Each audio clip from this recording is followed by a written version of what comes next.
Hi everyone, welcome to the second part of my talk, the part where I actually talk about the Horo function compactification of the X-Molar space. But before going there, let's see one example of the Horo function compactification. And this one is not directly related to what I'm going to say afterwards, but I think it's kind of important to have in mind. And this is just the stairs. So let's write maybe what I mean by that. This is just Z2 times Z with the usual stairs representation. They have something like this. Right. Now, after doing some not so complicated maths, but just taking the definition of Horo function compactification and trying to apply it here, it is possible to get that you have 4 added points by using these compactifications. One that would be over here, all the way here, one all the way here, then one all the way here, and one here. And to converge to this point in here, you have to go all the way towards there, of course, and all but finally many of your points in the sequence should be in the upper half of these stairs, and similar things for all the other points. So the reason I do this example, and I think it's kind of important to keep it in mind, is to understand that this Horo function compactification is not what's called a quasi-isometric invariant. It does depend on finer things. So in this example, is not this compactification, this boundary is not the same you would get if you just had one line, right? Since for one line, you would have just 2 points, one here and one in here. And yeah, just a simple example to hammer home the point that this is not a quasi-isometric invariant. So the next example that will actually be relevant is what's called a bigger family of spaces, the Hadamard space family.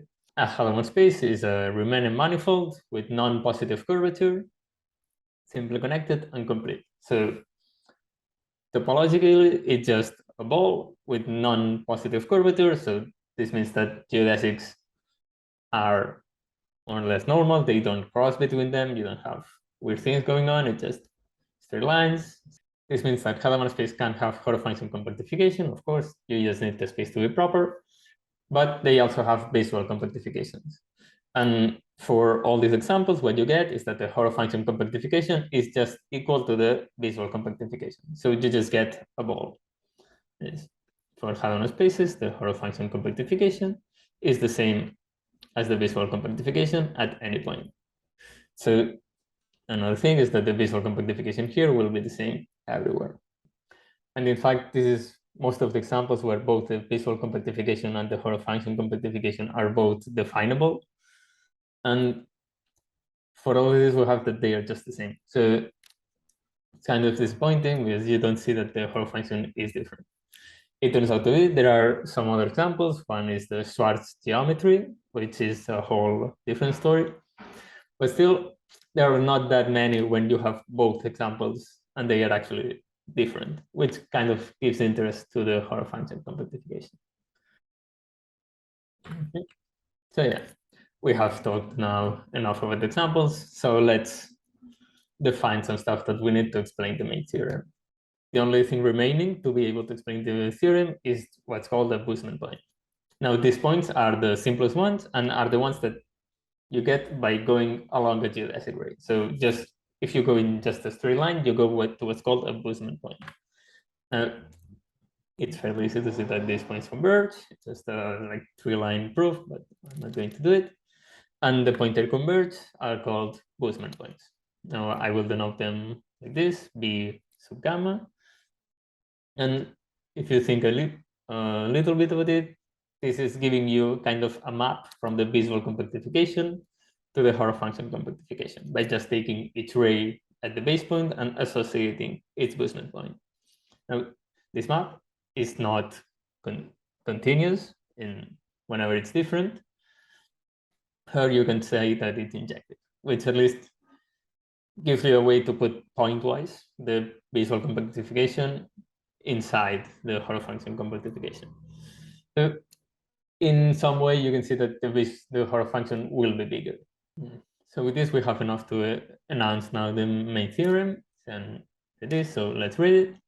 We take a space, we require it to be proper, uniquely geodesic, and straight, which, if you remember, are just the conditions for X has a visual compactification. This is just, we're asking in this phrase at the beginning, visual compactification. And if it has a visual compactification, then it also has a Horo function compactification. So we can also read, let X be a space such that it has a visual and a Horo function compactification.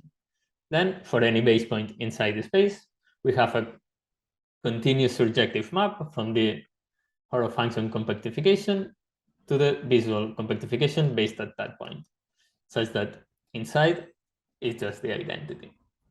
And furthermore, any array starting at the base point sends the Boosman point to the geodesic. What this is telling, from a more technical point of view, is that the Horo function compactification is finer than the visual compactification. Okay. So this gives us this map from the Horo function compactification to the visual compactification. And if we restrict ourselves to the boundary, we get a map from the Horo function boundary to the visual boundary. In this, whatever it is, we don't know it yet. One map to the visual boundary, which we know is a sphere. In particular, we can see the pre-images as these fibers, and we can see that this Horo function boundary is actually a disjoint union of each of these fibers, which I don't know what they look like, but they will just kind of form around in this sphere. Now, a priori, these fibers could be extremely wild, but as we will see later, these are actually path connected and have some other properties. Okay, so before continuing, we'll go through a bit of a tangent, which I think is rather interesting. So let's take a sequence converging in the Horo function compactification. Then we apply this map to all of this sequence, and since it's the identity on the inside, let's say this converges to gamma. And on the visual boundary, this will converge to the image of this fiber. So sequences that converge into Horo function compactification also converge into visual compactification. But we can go a bit further, right? So if you look, this theorem is true for any B. So for each B, we get a different map, and we get a different compactification, and we will get the sequence will also converge in that compactification. So if a sequence converges in the Horo function compactification, then that sequence will converge in all the visual boundaries. So we can add a here for all B and X. And now, at least for Teichmuller spaces, the other implication is true. That is, we have that a sequence converges in all visual compactifications if and only if it converges into a Horo function compactification. Proven for Teichmuller spaces. I think it might be true more in general, but I have only been able to prove it there. Now, I think this is a rather interesting relation, and it gives an intuition to what it means to converge in the Horo function compactification, where you have, from a geometric point of view, the visual boundary is rather intuitive, right? It means converging, it just means that if you stay at the base point, as I said, and looking at the sequence, it stabilizes the direction you're looking at. As such, converging the Horo function compactification, what you're saying is that wherever you stay in your space, the sequence will converge eventually in the direction you're looking at. And otherwise, if the sequence does not converge, it means that there is some point in your space such that if you look at the sequence, it will do something. It will not stay in one direction, which is a somewhat intuitive notion of what it means to converge. Okay, so returning to our problem of what this boundary looks like, the next step I thought to do was just look at these fibers and what does this look like. And this is what it found. The first thing is that these fibers are non-empty, and this is obtained by just looking at the Boosman point, right? We send to the geodesic. If you took at the pre-image of that geodesic, you will get the Boosman point. Not hard to do, but important to this state. Now, the other thing that's a bit more complicated is that each of these fibers is bounded above and below by another function. Now, remember, this Horo function compactification are actually functions, so you can have bounds from below and bounds from above by just saying that one function is greater than the other if its element, if its possible evaluation is greater than the other. The way to do this is by watching one of these fibers, and you take an element, and then you take a sequence which converges towards this element, say. Now, for each of this sequence, we have an array that joins them. And by the map we have bound before, since this sequence is converging to an element in the fiber, let's call this, let's say this pi minus n of gamma, we have a sequence of geodesics which converge to gamma. Let's say gamma 1, gamma 2, gamma 3, and so on, gamma n, and we have the gamma n converges to gamma.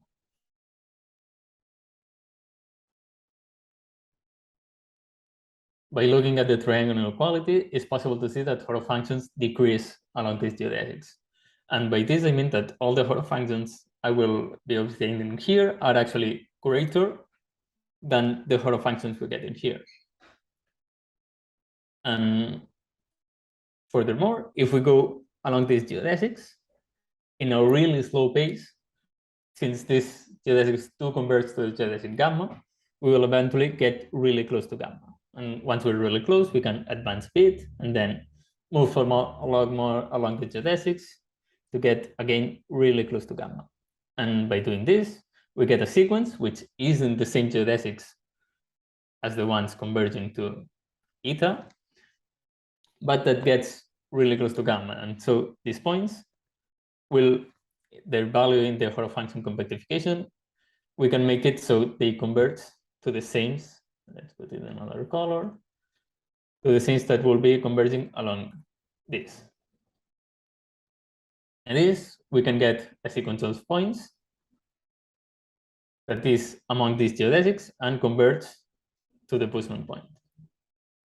Furthermore, since, as we have said, this is decreasing along these geodesics, so each of these points in here will be greater than our point in the sequence. So passing to the limit, we'll get that the Boosman point is actually larger than the point we obtained in the fiber, than the point we started with.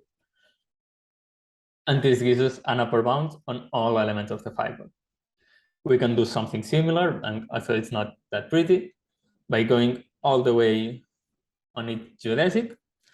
By doing this, we will get the Boosman point on the geodesic, and this gives us a lower bound. So going along these limits of Boosman points gives us a lower bound to all elements of the fiber as the limit of the Boosman points by taking gamma goes to gamma.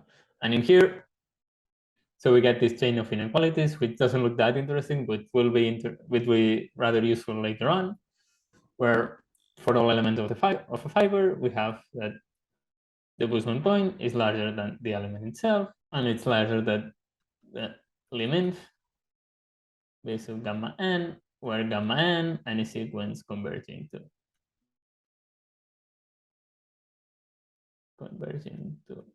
gamma.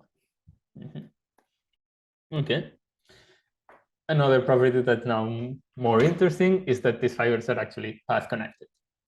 The proof is somewhat similar, so that's why I did the previous one. And it's, so we do the same drawing, we take an element in the fiber, and we take a sequence of elements converging to it. Before, we take the base point, and we have this rays joining the base point to each of these elements in here. And if we go really slowly, we can get a sequence of points converging to the Boosman point. Right?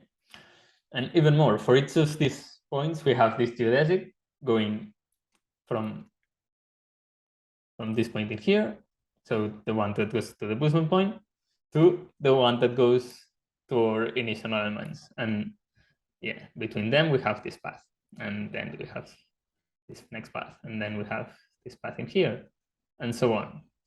So if you do it really carefully, you can actually take a limit to these paths. And this limit, if you're really careful about it, as I said, there are many technicalities involved, but it is possible to do it, is actually inside the fiber, and it's a path. So you get a path inside the fiber joining the Boosman point to any point. So any 2 points are connected by just passing through the Boosman point.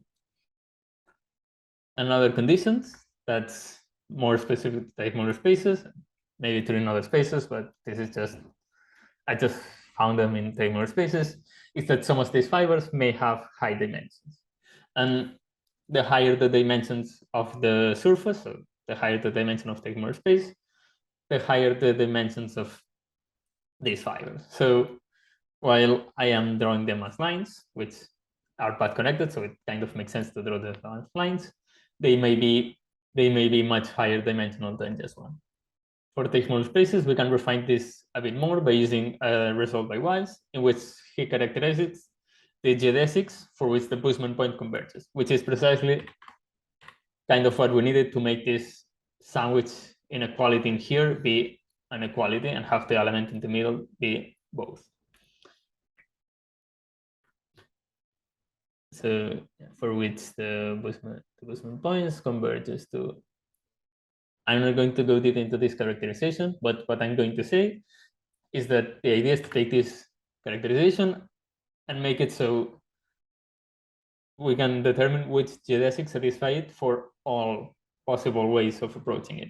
And in particular, you will have a characterization of which geodesics, which directions, have fibers that are singletons. Now, for surfaces with boundary, the condition is rather complicated to state, so I'm going to just state it for surfaces without boundary. And for this, we have that fiber is a singleton if and only if the quadratic differential associated to ray is uniquely ergodic or a simple curve. If you don't know much about Teichmuller theory, don't worry about it. What it means for our drawing is that almost all points, almost all fibers are actually points. And we can go and even more, but the ones that are not points are dense within the fibers. So we get this family of points in here, which is almost all of them. And then we get lines everywhere, which is kind of a chaotic picture, but it's getting close to something. Now the next step is seeing how these fibers connect between them, whether they are connected or not, or how these are connected. And to do this, we'll look at the fibers that are actually points and see that these things can be extended to a section to the whole visual boundary. What I mean is that if we take this map from the visual boundary towards the Horo function compactification to the Horo function boundary, given by sending each point to the Boosman point. So let's call this B. So B restricted to geodesics such that the preimage is a singleton. Write it like this. Let's call this map M hat. And what happens is that this can actually be extended to a whole map from the visual boundary to a Horo function boundary, gives us a section. So this extends continuously to map from the visual boundary to the Horo function boundary. And if you restrict it to the geodesics that are singletons, this will be the Boosman map that you talked before. Now, what this is telling us essentially is that all these points that we had in here can actually be connected in a circle. And this is not in here, but if you do a bit of the math and look at the details, one can see that these fibers in here, the lower bound in them is actually this map we have got in here. That is, for each fiber, we have the Boosman map. will be smaller, will be larger than the point, which will be larger than the value of n. So, yeah. And so we get a drawing more or less like this. So we first draw the section given by the map n, and then each of the fibers will be represented as lines coming from the boundary, where the point in here is the point in the section, and then the point in here will be the Boosman point. And then everything else is in between because you have those bounds. And then these lines in here are dense within this boundary. So we get something more or less like this. And finally, the last thing I want to say is that this gives us that the whole function boundary is actually path connected, since if we want to go from this point in here to this point in here, we just have to go through the fiber towards the point in the section, and then move along the section.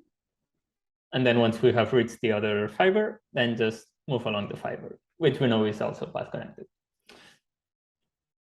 And here finishes my talk. Thank you for your attention. And if you have any questions, you can either ask them through Discord or through the office hours, or alternatively, if you're looking this after the conference or for whatever reason, you can contact me through my work email, which you will find online by looking up my name.